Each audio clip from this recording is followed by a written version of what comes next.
Thank you all for joining me on the first ever edition of the CMO Speaks Year Awards. On today's episode, I'll be handing out some individual awards as well as presenting my CMO Speaks starting 11 of the year. To make the starting 11, I advised with some of my confidants. I thought about international as well as club play, and the ultimate factor was a little something called aura. Let's jump straight into it. Right over here, I got my CMO Speaks starting 11 of the year. In goal, the one and only Mike Maignan. Right back, I got Achraf Hakimi. What can I say? Bronze medalist with Morocco, adding once again more trophies to his CV. But I will have to give a special shout out to Dani Carvajal. Winning the Euros and Champions League once again with Real Madrid is no joke. Center back pairing, not too much to say about Bastoni and Rudiger. These guys are class. Left back is where I ran into some issues. Didn't want to give it to Gvardiol because just don't rate him. So, Cucurella it is. In the center mid, I have the Ballon d'Or winner. But don't worry, the Ballon d'Or winner is somebody very special.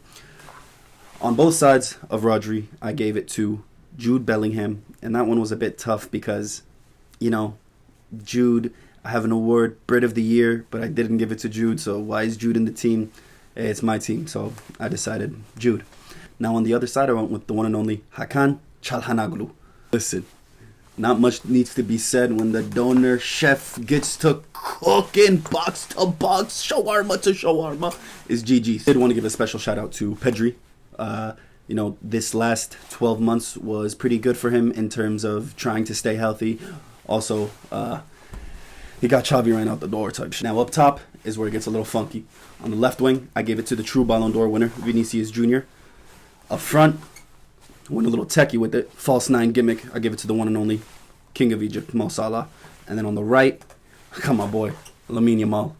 So that was my CMO Speaks World XI.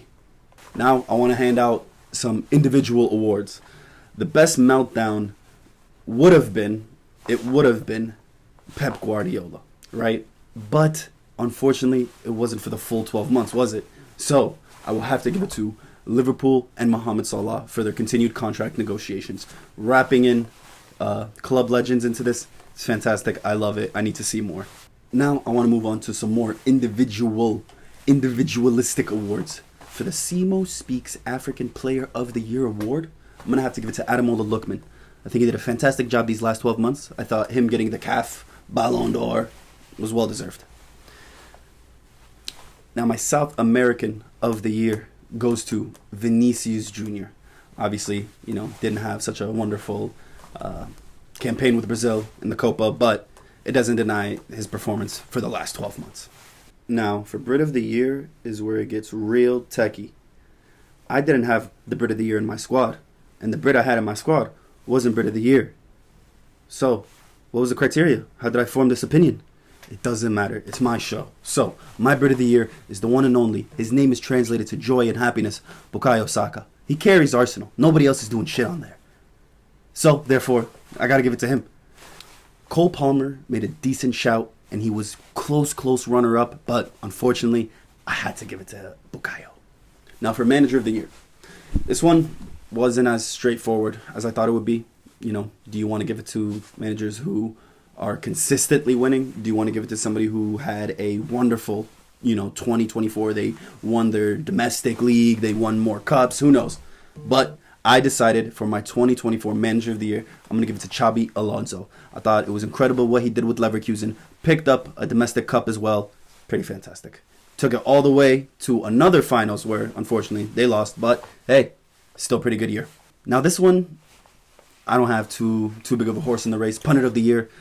I was thinking about the CBS crew. I was thinking about Kate Abdo, Thierry Henry, But last minute, I'm going to change my mind. I'm going to say my favorite pundit is Jamie Carragher. I would say he does a great job. Jamie Carragher on Sky Sports, Jamie Carragher on CBS is two different people, but you get something different from both of them. If I'm in the mood for a little chuckle, I go to the CBS. A little analytical crybabiness, you go to the Sky Sports. For a moment of the year is where it gets quite difficult. How do you sum up 12 months in such a moment?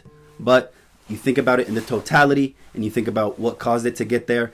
For this specific one that I chose, it was more than just, a moment or 12 months that got it there.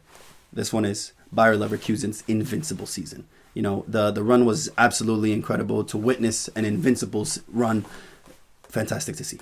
All right, non-football personality of the year. This one is hands down the easiest decision I had to make. It was obviously Speed. And if you don't believe me, take a look at this.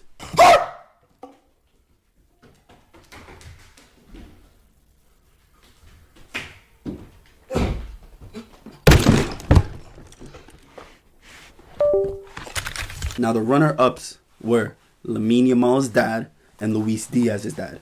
Those two gentlemen know how to have a good time and don't care if anybody is watching. Now, for the final individual award. This one is called the Ballon d'Issimo. The Ballon d'Issimo criteria is definitely going to change from year to year. I think about what got you excited, you know, what made you happy, what made you feel something. But it can't just be pure emotion. It has to also include some juice, some meat. Who played the best? What were the numbers? Did they score goals? Did they defend? Etc. Etc. I think I had to go with Lamine Yamal. I think what he did for Spain specifically was absolutely incredible. Never before seen at his age. Obviously, I would love if he played here, but there's nothing you can do about that, so you got to respect the game. He cooked. Now I want to move on to something completely different. These are going to be somewhat footballing for some of them, and the others are going to be completely out there. Gear of the year. Who made the best gear? Who made the best kits? Who made the best clothing? Obviously, I'm going to stick with my squad. Manchester United had the best kits of the last 12 months. 2023-24 season and 2024-25 season. This shit is heat. Favorite of the year. Favorite commercial. You know, initially, I was going to give it to Jude Bellingham's Adidas little run they did. But I'm going to stick with Manchester United, Barry Keoghan commercial. The joint with Kobe Manu, Angry Ginge. You got Rasmus Højlund. You got Garnacho. Fire. If that makes sense. It's the best characters. I have a character. And now we've moved on from football altogether. I'm here to give you my movie of the year. I gotta give it to Conclave. Ralph Fiennes, Stanley Tucci, phenomenal job. Incredible movie. Now, album of the year. R.I.P. Ka, The Thief Next to Jesus. Not much needs to be said. Made a late run towards the end of the year, but hey, it's been on repeat for me. Last but not least, the animal of the year. And by animal, I mean an actual wild animal. Which animal was the most Googled for me? Which one did I watch the most documentaries about? Which one did I enjoy the most memes about? I gotta give it to the monkey. 2024 was the year of the monkey.